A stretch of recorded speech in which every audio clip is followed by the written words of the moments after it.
Kalvakuntla Taraka Ramarao BRS working president, పార్టీలో number 2. ఆయన ఇప్పుడు మీడియాకు భయపడుతున్నారా? సమాధానం చెప్పలేక ప్రశ్నించే గొంతునే నొక్కాలని చూస్తున్నారా? అసలు కేటీఆర్ చర్యలు దేనికి సంకేతం? ఆయన ఎందుకు కోర్టుకు వెళ్ళారు? న్యాయస్థానం నుంచి ఆయన ఏం ఆశిస్తున్నారు? తెలంగాణ పాలిటిక్స్ను ముఖ్యంగా బీఆర్ఎస్ పార్టీని షేక్ చేస్తున్న అంశం ఫోన్ ట్యాపింగ్.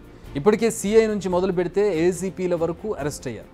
ఎస్ఐబి మాజీ చీఫ్ ప్రభాకర్ రావు వరకు ఈ కేసులో ఇరుక్కున్నారు. ప్రస్తుతం ఈ దర్యాప్తుగా అక్కడ కామా పడింది. ఆయన వస్తే విచారిస్తే మరిన్ని పేర్లు బయటపడతాయనేది ప్రస్తుతం వినిపిస్తున్న టాక్ ఎప్పటి నుంచో. అయితే ఇప్పటికే అధికారుల విచారణలో చాలా విషయాలు వెలుగులోకి వచ్చాయి. అందులో బీఆర్ఎస్ సుప్రీమో అనే పేరు కూడా వచ్చింది. బీఆర్ఎస్ సుప్రీమో అంటే ఎవరో తెలంగాణలో ఉన్న అందరికీ తెలుసు. పోలీస్ డిపార్ట్మెంట్ నుంచి వచ్చిన నోటే కదా అని అన్ని ఛానల్స్ ప్రసారం చేశాయి. మరి ఇందులో బీఆర్ఎస్కి వచ్చిన ఇబ్బంది ఏంటో అనేది అర్థం కావడం లేదు. ఇప్పుడు దీనిపై కోర్టును ఆశ్రయించింది బీఆర్ఎస్. ఎందుకే బీఆర్ఎస్ కోర్టులో దాఖలు చేసిన పిటిషన్లో ఏముందో ఒకసారి చూద్దాం. ఫోన్ ట్యాపింగ్ కేసుకు సంబంధించి తమ పార్టీ నేతలపై ఎలాంటి కథనాలు ప్రసారం చేయకూడదు.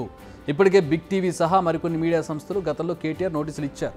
తనపై ప్రసారం చేసిన వీడియోలను తొలగించాలంటూ గూగుల్, యూట్యూబ్కు కూడా కేటీఆర్ నోటీసులు ఇచ్చారు. అయినా ఇప్పటి వరకు చర్యలు తీసుకోలేదు.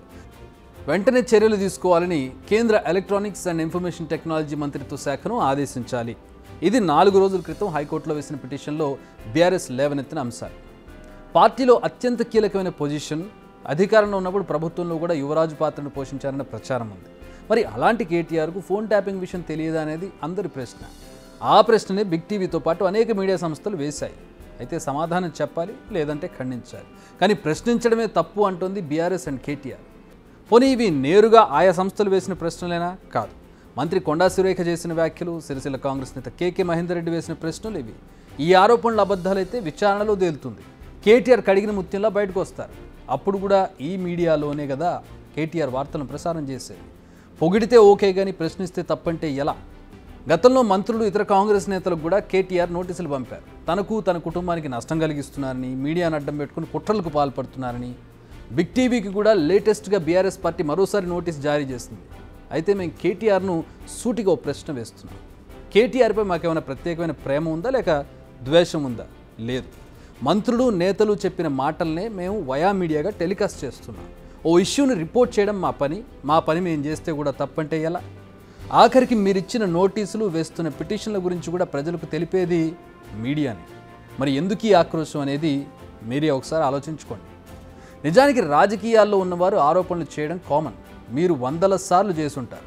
అప్పుడు మీ ప్రత్యర్థులు వాటిని ఆరోపణలుగానే తీసుకున్నారు. పెట్టిన కేసులను ఎదుర్కొన్నారు. నిజాయితీగా ఉన్నవారు నిలబడ్డారు. కానీ మీ విషయానికి వచ్చేసరికి ఎందుకు ఎదురుదాడి చేస్తున్నారు? ఓడలో ఉన్నంత వరకు ఓడ మల్లన్న, ఓడ దిగాక బోడి మల్లన్న అంటే కుదరదు కదా కేటీఆర్ గారు. ఇప్పటికైనా బెదిరింపులు ఆపండి. నోటీసుల పర్వానికి ఫుల్ స్టాప్ పెట్టండి. అసలు నిజాలేంటో దర్యాప్తు అధికారులు తేలుస్తారు. అప్పటి వరకు కాస్త ఓపిక పట్టండి. బిగ్ టీవీ అవుట్లుక్ కథనాలు నచ్చితే వెంటనే బిగ్ టీవీ ఛానల్ ను సబ్స్క్రైబ్ చేయండి.